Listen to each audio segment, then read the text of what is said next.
entre ambos países y ampliar el acceso a tecnología militar. Política. El ex juez Bailaque denunció a su contador que es arrepentido, dijo que mintió para beneficiarse. El ex magistrado busca, por un lado, hacer caer una declaración que lo complica y, por otro lado, demorar el juicio para evitar ser trasladado a una cárcel. Hoy está detenido en su casa. Servicio de noticias. 2 minutos de información. Internacionales. Visita del Papa León XIV a España. Madrid vive hoy una de las jornadas con más restricciones de movilidad ante la inminente llegada del Papa León XIV, prevista para mañana.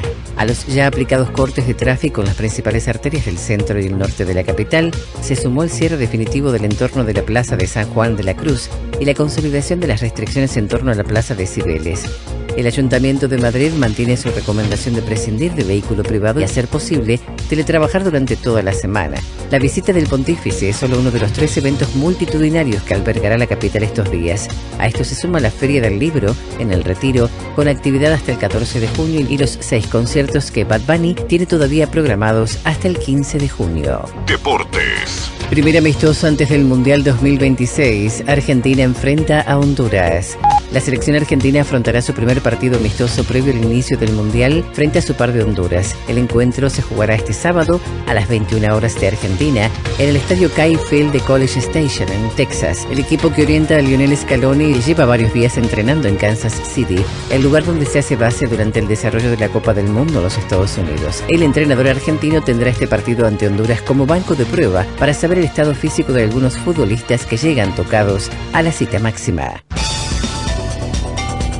Esto fue Servicio de Noticias. 2 minutos de información a cada hora. En Onda Latina, paramos para comprar. Inicio espacio publicitario.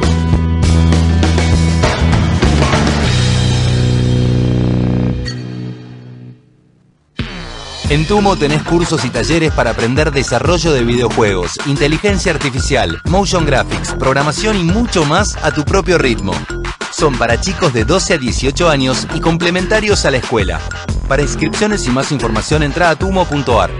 Buenos Aires Ciudad. El último año, más de 1.500 motociclistas, en su mayoría jóvenes, murieron por no usar casco. Vos, que tenés cerebro, usalo. Luchemos por la vida. Volvemos a nuestra programación habitual. Volvemos a Onda Latina. Fin de espacio publicitario.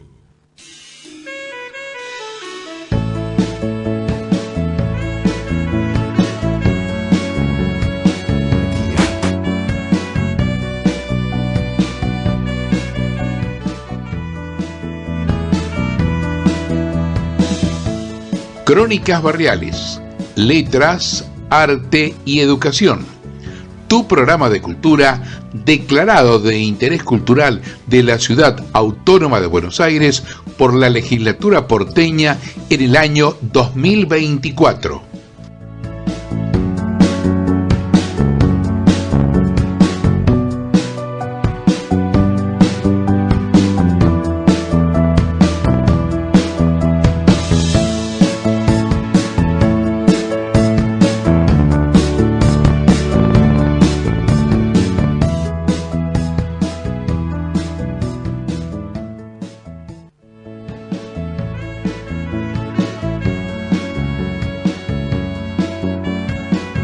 Crónicas Barriales, arte y cultura en la ciudad. Lugares y personajes emblemáticos de la bohemia ciudadana. Sus escritores, artistas e intelectuales. El pasado y el presente en 60 minutos de radio. Acá en la AM 1010 Onda Latina, los sábados de 15 a 16 horas. Conducción Luis Raúl Calvo y Nora Patricia Nardo, con la participación especial de Adriana Gaspar en Artes Visuales. Te esperamos.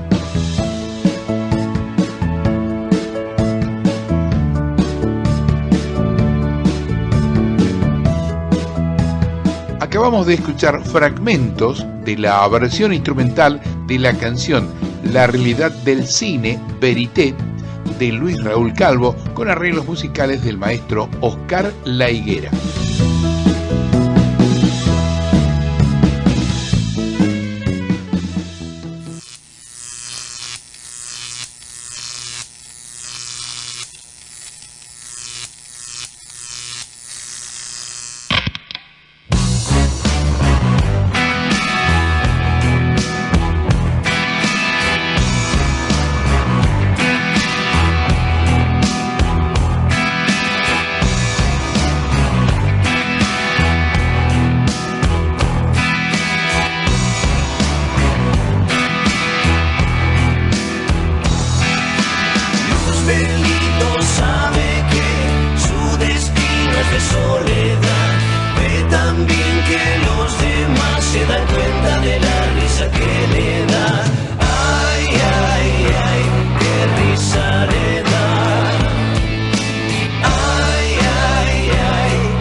Hola, ¿qué tal? Buenas tardes. Nuevamente acá en la M1010 Onda Latina con crónicas barriales, arte y cultura en la ciudad.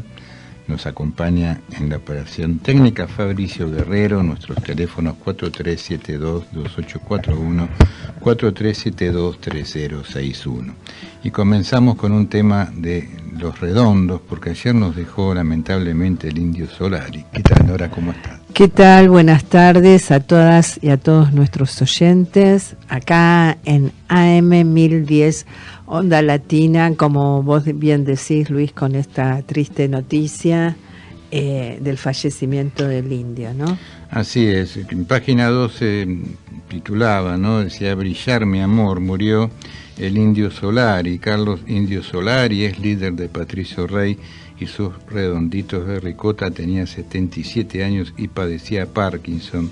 Fue el ícono y figura central del rock nacional y protagonista de impactante fenómeno de masas en cada recital. Los quiero mucho, los respeto mucho como público, son de los mejores del planeta, dijo en su última aparición vía video en un concierto de los Fundamentalistas. Bueno, otra de las cosas que, según la información oficial, agentes se presentaron en la casa de Solari para constatar el deceso del artista. Tras informar las averiguaciones por el causante, consideraron que nada indica o señala otro motivo además de la enfermedad de base. El grupo, vos sabés que nace en el año 76, pero recién graba en el año 85. Fueron 8 o 9 años en la cual ellos se presentaban en espectáculos más de underground, ¿no? Sí. Espectáculos más circenses, con mucha performance. Y bueno, ahí como que se fue constituyendo, y ya a partir del 85, bueno, ahí sí ya graban el primer álbum, ¿no? Con lo cual empiezan a ser conocidos y seguidos, como decías vos, por una multitud impresionante que, bueno, se vio ahora a raíz del fallecimiento en las calles, ¿no? Es un fenómeno sin precedentes. Sin precedentes, querido por todos se identificaban, ¿no es cierto? Cada canción era como un momento de vida de cada uno de nosotros, ¿no? Como que representaba... Todo el mundo se me escribió una canción, como... Claro, aparte de lo sorprendente es que de chicos de 9 años, 15, 20, 30, bueno, familias, en adelante, familias. Y familias, ¿no? Y aparte de lo generacional, haber podido aglutinar a diferentes capas sociales. Tal ¿no? cual, exactamente. Estaban desde, digamos, desde los villeros hasta los snob, digamos, sí, ¿no? Sí. Estaban todos. Y todos conviviendo de forma pacífica, por lo menos lo que vimos hasta ayer. Ya después, acá dice que fue una de las figuras más influyentes y enigmáticas de la historia del rock argentino, porque bueno, mucho de él no sabíamos, ¿no es cierto? Siempre resguardó su intimidad, su familia. Una total privacidad mantuvo. Pero cuando no daba muchas entrevistas, dice que podías estar 3-4 horas con él charlando. Los periodistas quizás sacaban de la entrevista 1 o 2 horas, después era, digamos, seguían charlando, pero no era para la entrevista, ¿no? Recogían buen material y decían, nos quedamos con ganas de poder publicar. Pero bueno, esta cosa generosa de él en las entrevistas, y también lo que escuché, esta rigurosidad en cada recital, de estar preocupado, ¿no? Si la gente escuchaba. Sí, estaba muy atento a todo, así es.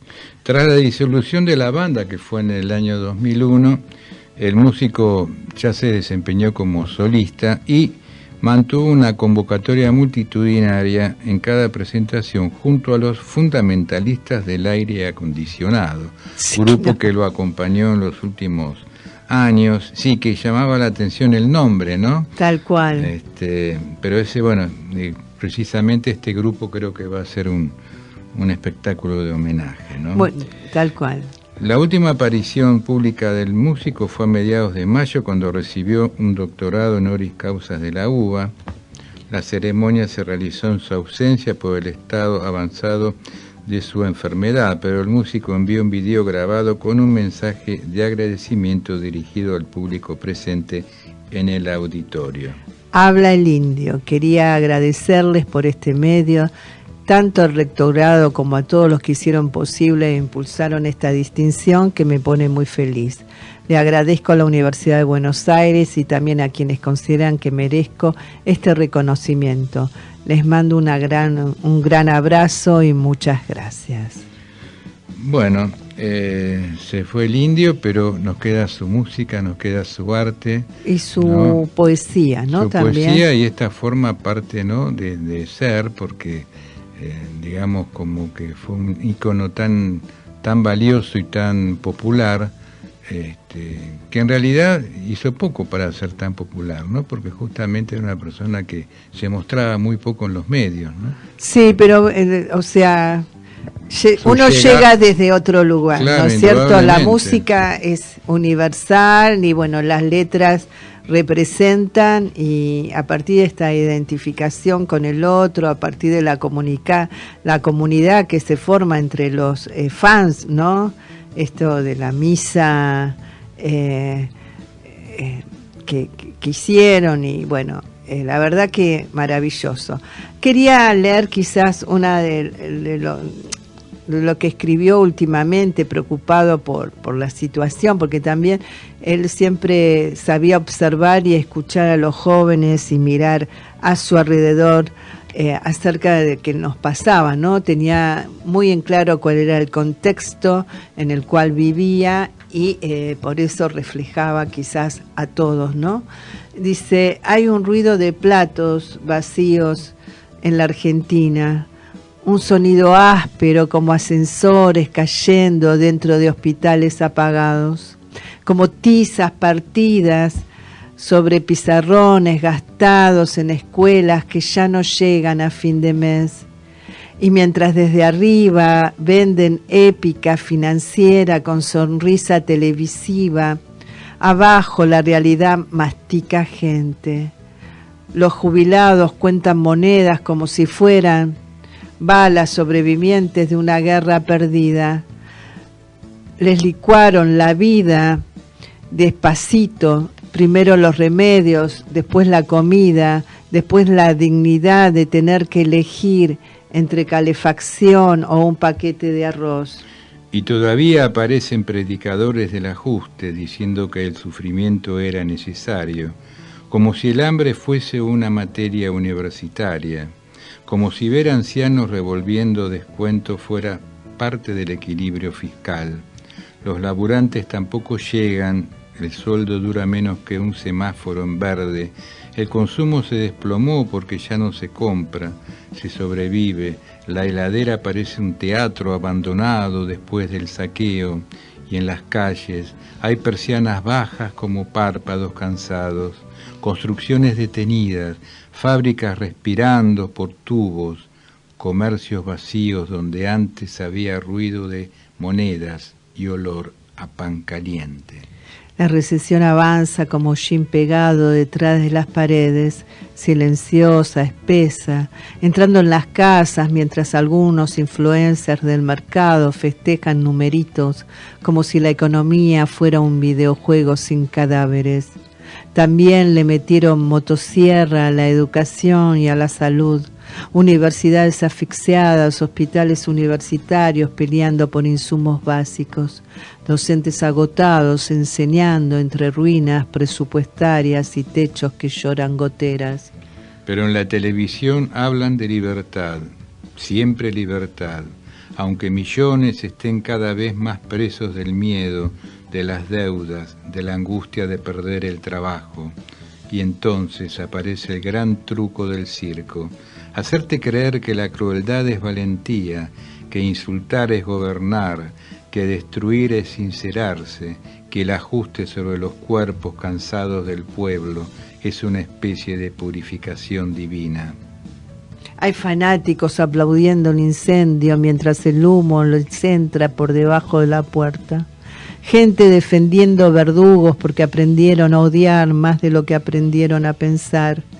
Y lo más oscuro no es el personaje delirante que grita desde el escenario. Lo verdaderamente oscuro es una sociedad agotada, partida, furiosa, que empezó a normalizar que le rompan el alma a los más débiles mientras le llaman cambio al derrumbe. La Argentina no se está quedando sin plata solamente, se está quedando sin alma, sin paciencia, sin futuro.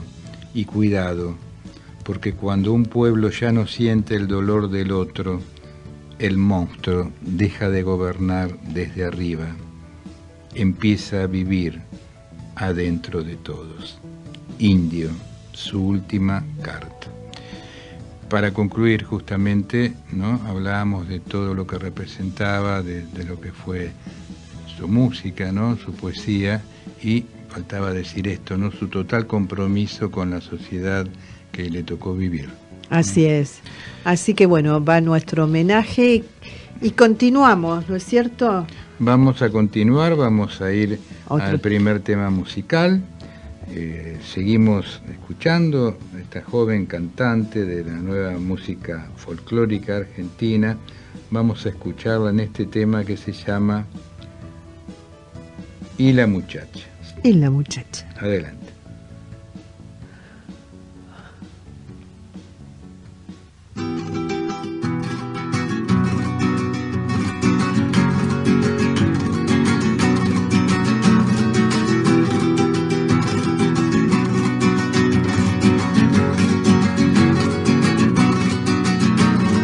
La pava fundió hacia al esperarte, tenía agua para mate, pero ya se evaporó. El arroz hervido hecho una baba y ni siquiera pa' comerlo, que en el fondo ya es carbón. Mis plantas se caen de tomate en la cocina, un gran desastre suelo que te espera vos. Cucarachas hay por todas partes y a mi gato resignado se lo ha comido un ratón. Cucarachas hay por todas partes y a mi gato resignado se lo ha comido un ratón.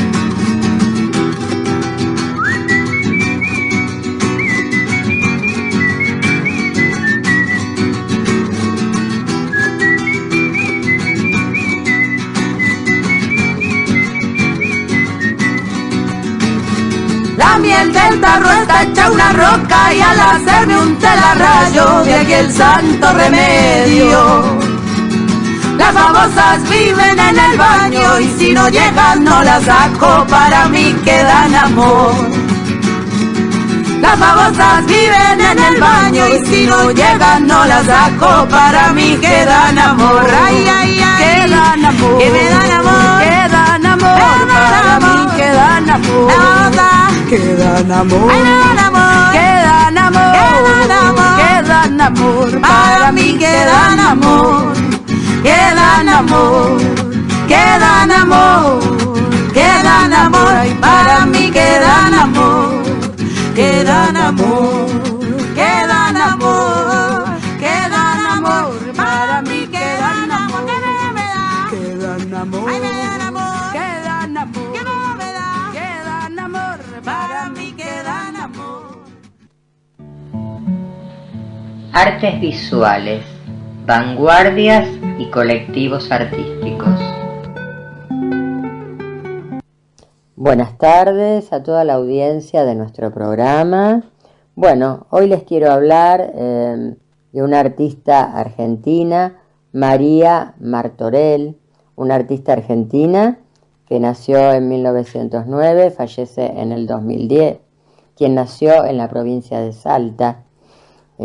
Como ustedes pueden ver por la fecha de nacimiento y de muerte, es una artista que prácticamente con su obra recorre toda la segunda, poco más de la segunda mitad del siglo XX, porque ella a principios de 1942 se inicia en lo que es la pintura, con el artista y escenógrafo Ernesto Scotti, y también por aquel momento tiene la posibilidad de viajar a Buenos Aires y conectarse con las vanguardias abstractas que estaban en pleno auge aquí en nuestra ciudad de Buenos Aires. Además tiene la posibilidad de presentarse a distintos salones. En 1946 expuso en el Salón Nacional. En 1949 recibe el primer premio en el Salón Anual de Pintura de Salta. También recibe otros premios por aquella época de instituciones privadas, y ya en la década del 50 la artista tiene la posibilidad de viajar a Madrid. Y bueno, allí se perfecciona con talleres libres en la Asociación de Bellas Artes y en distintas instituciones. Pero además el hecho de viajar a Europa le posibilita conectarse con las vanguardias artísticas. En 1954 viaja a París y allí, toma contacto sobre todo con la abstracción. La abstracción fue algo que a ella siempre le fascinó y estar en contacto con estas vanguardias la estimuló para generar su camino a partir de la abstracción, sobre todo en las obras de carácter cinético y óptico. Allá a principios de la década del 60 y con la dirección de Jorge Romero Bress como director del Museo Nacional de Bellas Artes, le propuso exponer, realizar muestras. Romero Bress por aquel entonces quiso legitimar y realmente poner en valor todo lo que era el arte contemporáneo argentino, así que en aquel contexto estuvo trabajando y muy movilizada en el contexto de la abstracción. En los años 60 fueron los de mayor visibilidad seguramente para su obra. También tiene la posibilidad de viajar a Nueva York y allí se conecta con todas las, no solo las vanguardias, las estéticas, los movimientos que ya lideraban por todo el mundo. Entonces cuando el artista vuelve a Buenos Aires, vuelve ya muy con una estética realmente que tenía muy clara y que potencia mucho desde su lugar de artista con una obra abstracta. En la década del 60 expone en el Museo de Arte Contemporáneo de Chile. Fue un artista que no solo trascendió, como dije, las barreras de nuestro país, porque se perfeccionó en Europa, pero también en Europa realizó muestras, se perfeccionó en Nueva York, donde también realizó muestras, y en otros países de Latinoamérica. En la década del 70 tuvo exposiciones muy relevantes, por ejemplo en la Galería Bonino, una galería emblemática para la época en Buenos Aires. Fines de la década del 70 realizó una muestra en Bogotá. La verdad que esta artista nos ha representado muy bien a nuestro país, ¿no?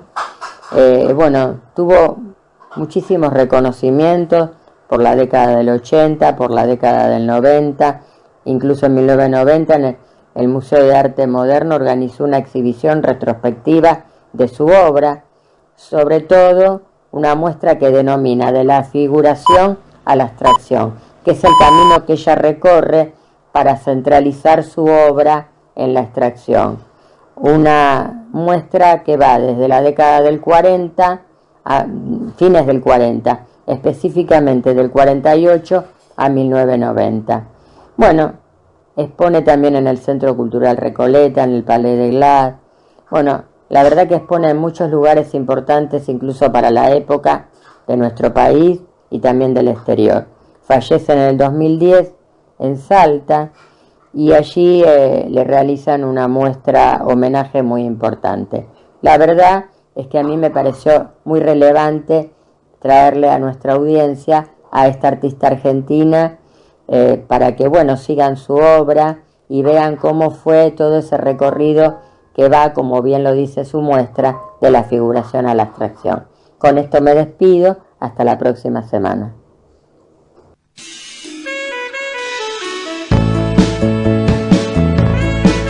Muy interesante el comentario de Adriana en Artes Visuales. El tema que habíamos escuchado es Sofía Viola y la muchacha, y la canción se llama Las babosas dan amor.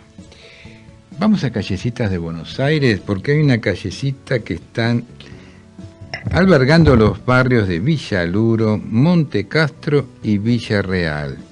Y se llama, ¿sabes cómo? Víctor Hugo. Mirá vos. Que no es Víctor Hugo Morales. No. Contame quién es. es, a ver. Y a nuestros Víctor oyentes también. Hugo, titulado El último gigante, creado en una obra literaria monumental, una de las personalidades más influyentes de la cultura y la política de su tiempo. Detrás de su aparente fatalismo, esta sentencia de Víctor Hugo, que vamos a leer, guarda una de las claves del pensamiento del escritor francés. La liberación y la redención de las personas es posible, pero solo como resultado de la lucha consigo mismo. Él decía, o dice, en vano tallamos lo mejor posible ese tronco misterioso que es nuestra vida. La veta negra del destino aparecerá siempre. Esto está en su maravillosa obra Los Miserables. Increíble esa obra, ¿eh? Al igual que su personaje Jean Valjean de Los Miserables, el poeta supo también dar la batalla por su propia transformación humana y artística. Nació en 1802 en la ciudad francesa de Saint-Côme, fue el tercero de 3 hijos varones. Debido a los destinos militares de su padre, pasó su infancia repartida entre París, Nápoles y Madrid, donde asistió al colegio de Saint-Antoine. Muy tempranamente y de forma autodidacta, Víctor Hugo dio muestra de su talento lírico. A los 14 años escribió en uno de sus cuadernos escolares: «Quiero ser Chateaubriand o nada», dijo. Un año más tarde, animado por un premio de poesía, decidió dejar sus estudios de matemática para dedicarse solo a la literatura.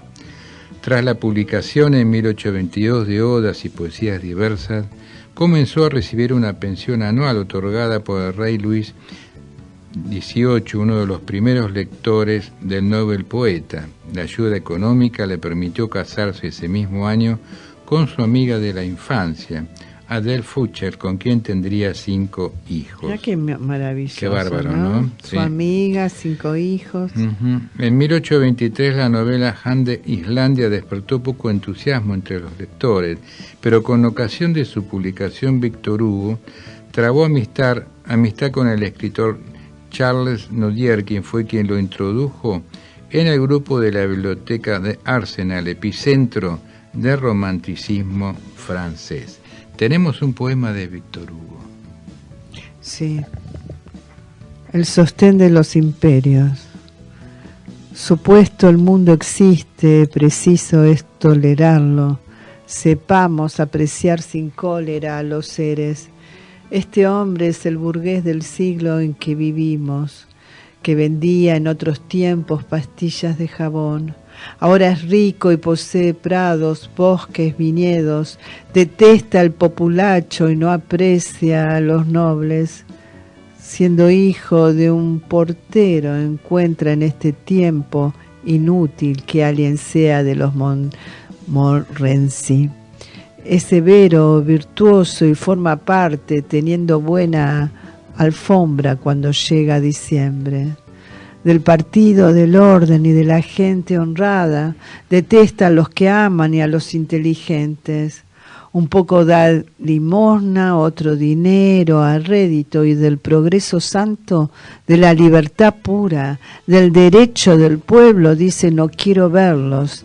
Tiene ese sano juicio de tosco Sancho Panza, que dejaría a Cervantes morir de caridad. Él admira a Boileau, Zofaida, a las criadas, y grita tras haber sobado a Chenentón. De la inmortalidad de leer folletines, a la misa que acude sin faltar los domingos, sobre una fea peana lleva un Jesús dorado. El Belén, el Calvario, el Die Ila, no es que crea, entendámonos, en estas necesidades. Nos dice, al acudir su pedestal, levanta, ya que creerá la chusma al verle a él creer, ya que hay que entontecer estas gentes hambrientas, ya que un buen Dios cualquiera al cabo es necesario, tras la cual colocás, decís al sacristán y entra, y en el banco de fábrica deposita su vientre, tranquilo al comprobar que en su devoción tiene al pueblo bien atado y a Dios bajo sus órdenes. De los cuatro vientos del espíritu, libro satírico. Luego de un largo y tortuoso proceso creativo de casi 16 años, Víctor Hugo pudo en 1862, durante su exilio en la isla de Guernsey, poner el punto final a las casi 1000 páginas de la que muchos no dudan en considerar la más profunda y lograda de sus novelas, la citada anteriormente Los Miserables, compuesta por múltiples historias entrelazadas y enormes personajes que se debaten entre un destino inexorable y sus libres elecciones.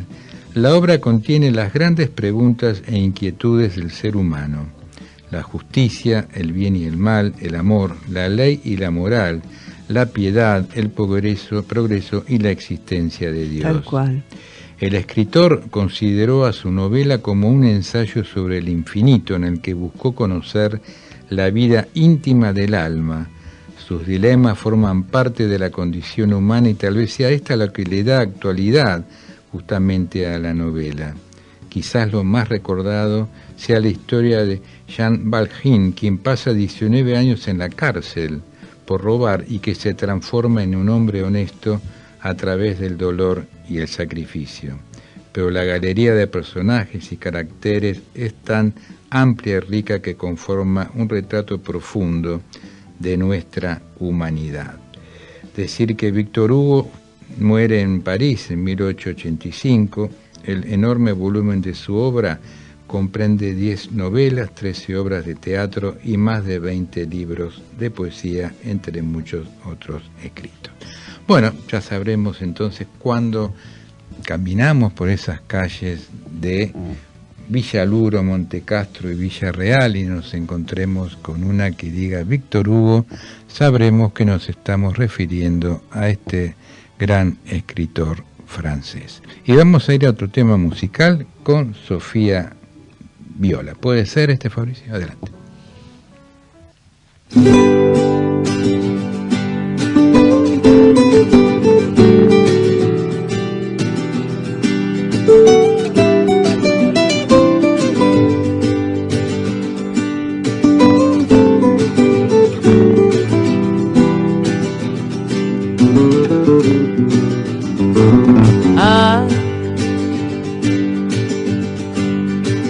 Hace mucho tiempo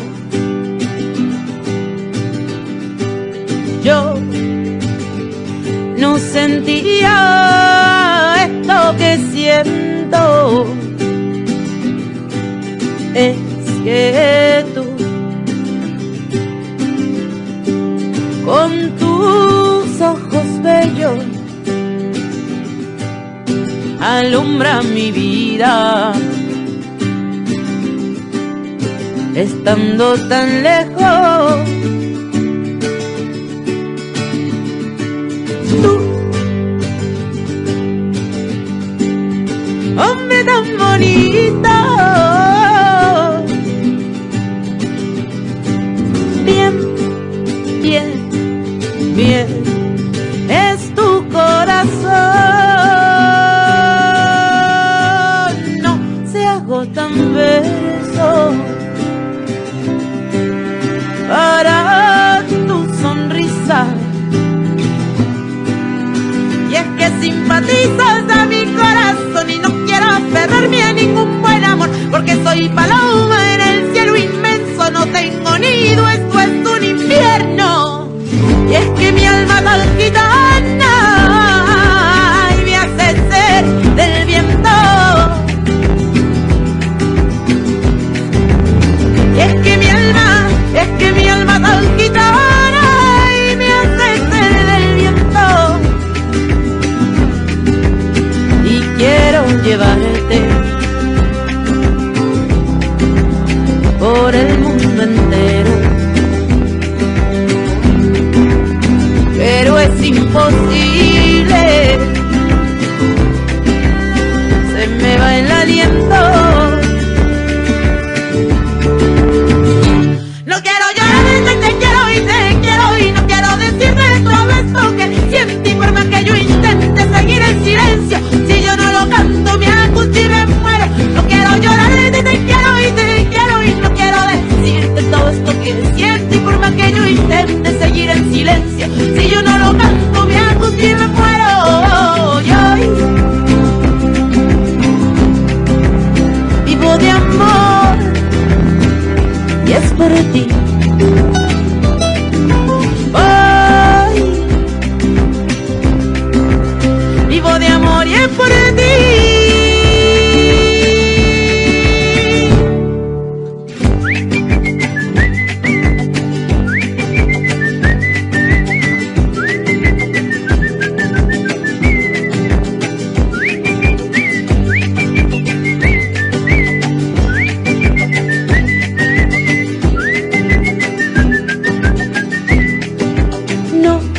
vivo tan verso para tu sonrisa. Y es que simpatizas a mi corazón y no quiero aferrarme a ningún buen amor, porque soy paloma en el cielo inmenso, no tengo nido, esto es un infierno. Y es que mi alma tan gitana y me hace ser del viento. Y es que mi alma tan gitana y me hace ser del viento. Quiero llevarte de aquí para allá y de allá para aquí, para allá y de allá para por el mundo entero. Pero es imposible, se me va el aliento. No quiero llorar, te quiero y no quiero decirte todo esto que siento, y por más que yo intente seguir en silencio, si yo no lo canto me angustia y me muero. Quiero llorar, te quiero y no quiero decir todo esto que siento, y por más que yo intente seguir en silencio, si yo no lo canto me angustia y me muero.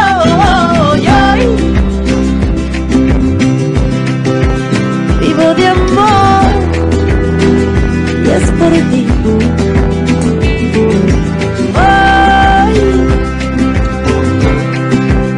Vivo de amor y es por ti.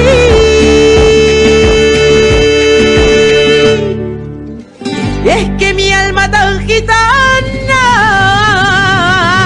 y me hace ser el viento.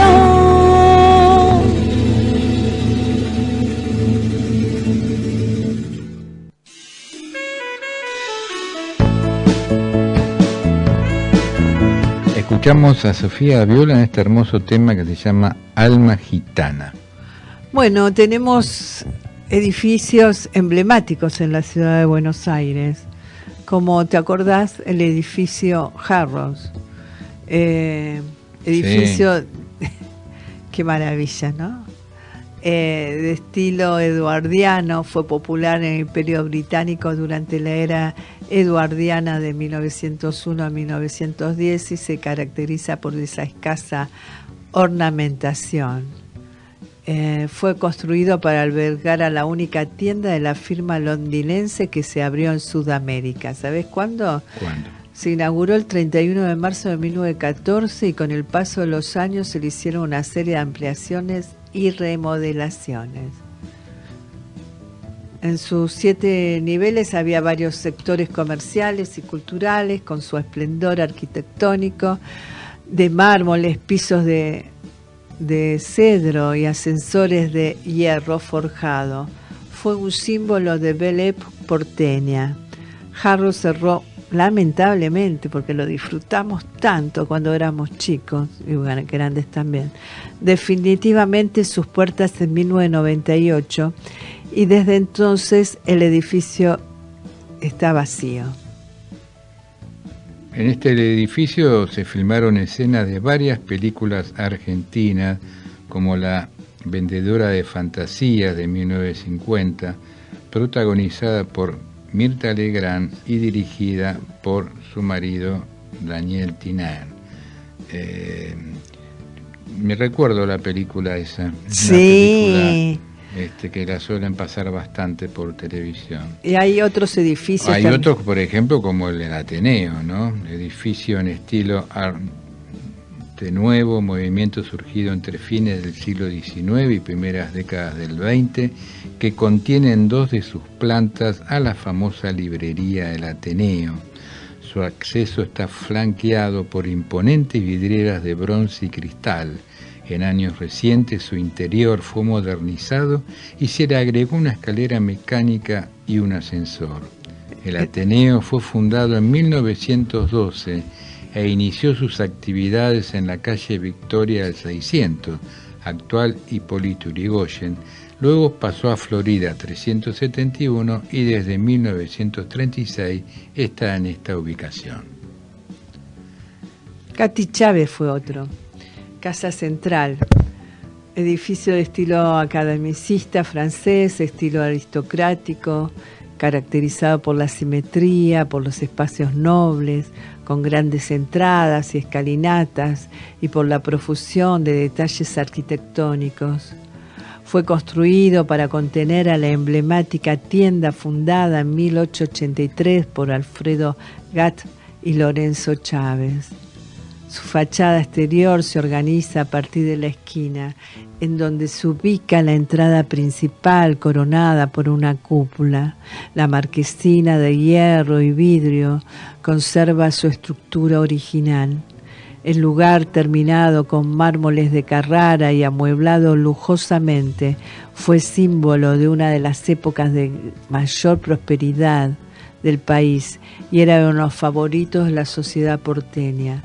Con el tiempo pasó a manos inglesas y cerró sus puertas definitivamente en 1974. Luz Ferrando. El edificio se inscribe dentro del modernismo de raíz centroeuropea que se aprecia en las grandes superficies vidriadas de la fachada, el uso de granito, las barandas de hierro forjado y los diferentes tipos de ornamentación en bronce. Se inauguró en abril de 1912 como una gran tienda de óptica, propiedad de la famosa compañía Lutz Schulz. La firma Luz Ferrando inicialmente fue una casa de venta de instrumentos de óptica, matemática, física, medicina y electricidad.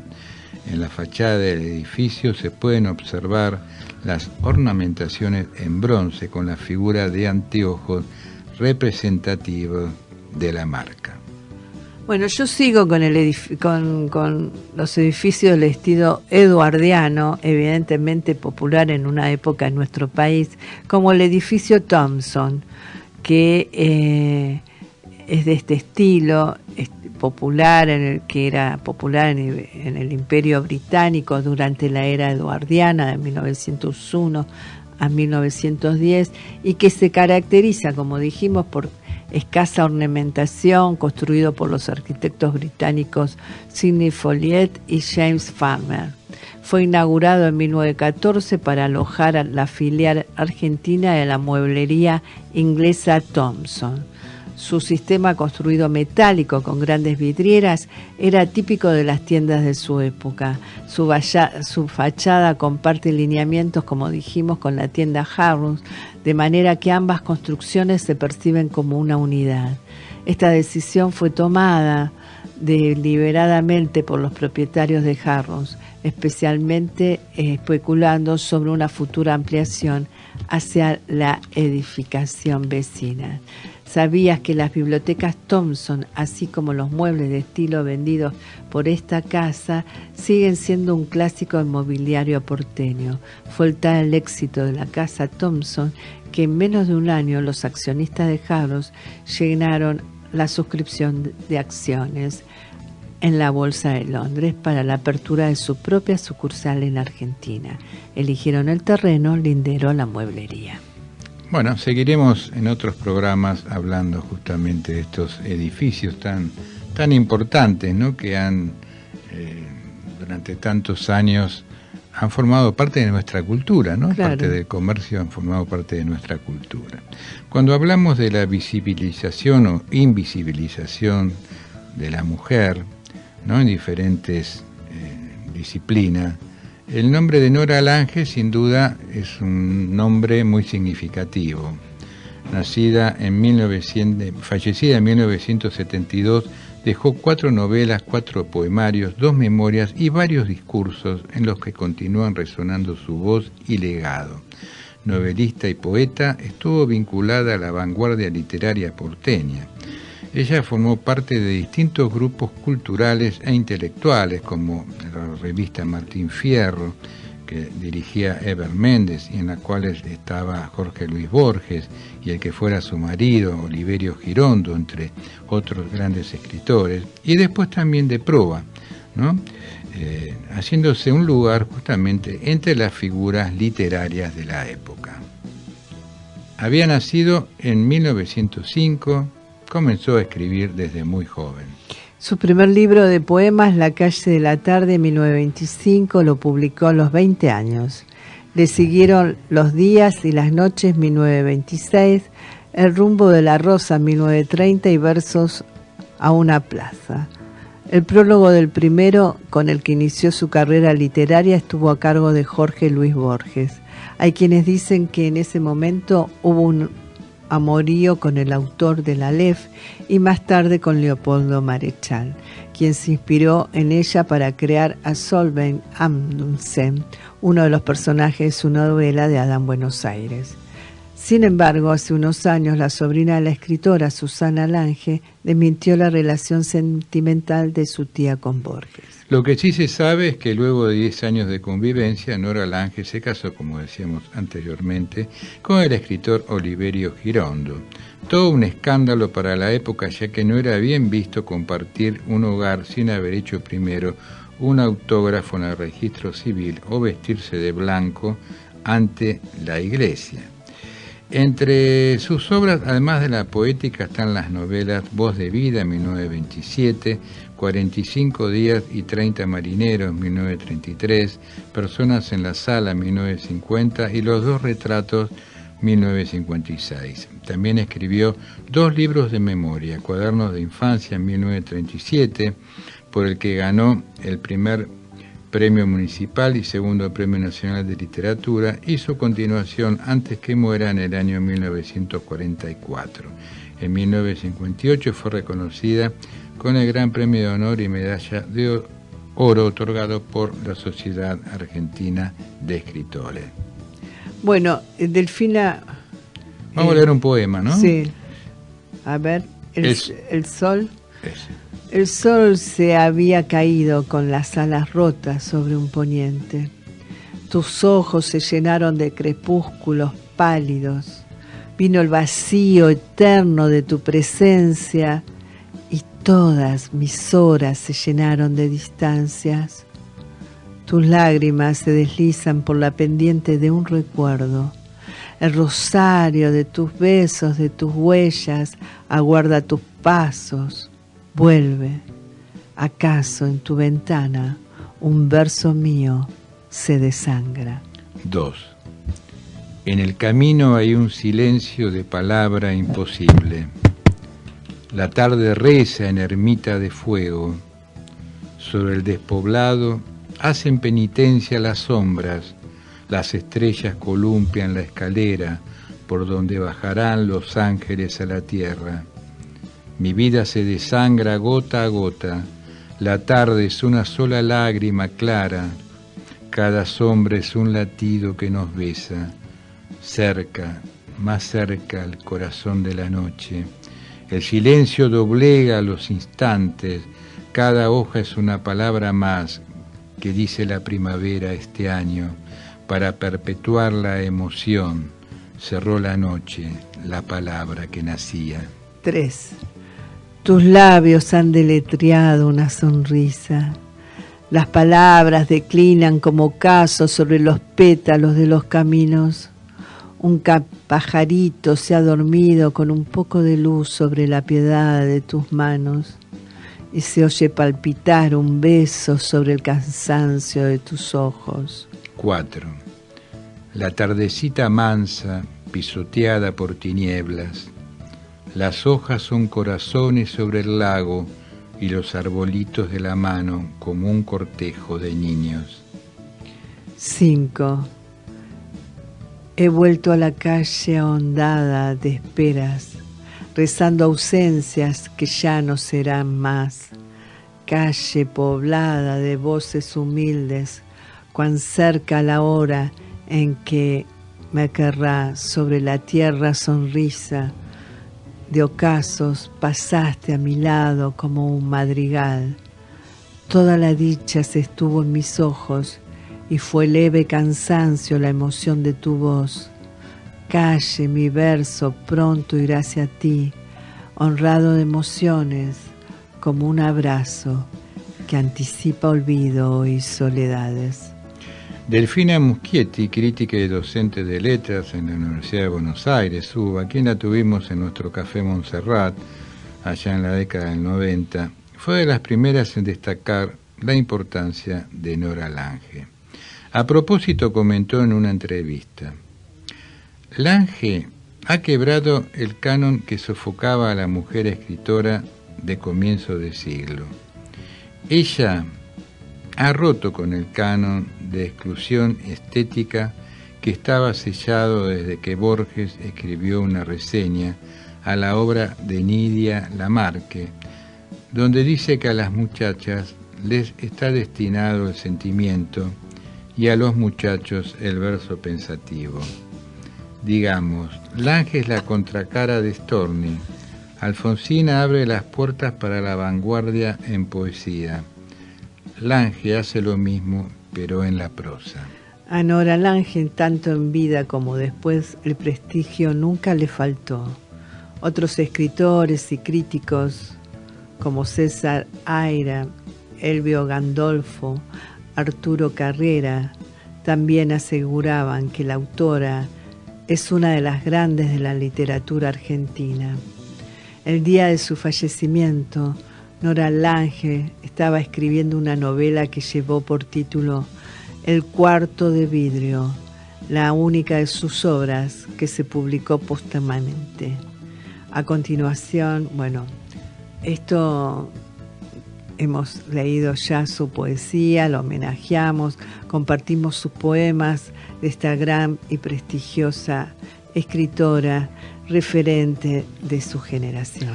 Claro, referente, y aparte que se pudo hacer su lugar en una época bastante patriarcal, por decirlo. Tal cual. Lo cual el camino vedado para las mujeres era bastante acentuado, por lo cual que ella, como también otras, como Alfonsina y otras escritoras y artistas, pudieran de pronto emerger, y estar a la par de estos escritores varones, sin duda un hecho muy importante. Me parece atinado lo que dice Delfina Muschietti acerca de que Nora Lange rompe con ese canon, sí, así como Alfonsina lo rompe el canon que planteaba Borges, de ese lugar medio destinado a la mujer. En poesía ella lo hace, en el tema de la prosa. Tal cual, realmente, nuestra admiración y nuestro homenaje también para Nora Lange, una de las luchadoras, feministas quizás desde nuestro lugar de la poesía, porque nos introdujo en otro... Era una mujer de vanguardia, por supuesto. Nos vamos yendo, le agradecemos a Fabricio Guerrero por todo su apoyo y colaboración en la parte técnica. Quédense porque ahora viene Nueva Ola y algo más, con muy buena música, y nos vamos hasta el próximo sábado. Recordando que la belleza y la memoria se deslizan por la ciudad, deteniendo el vértigo. Muchas gracias.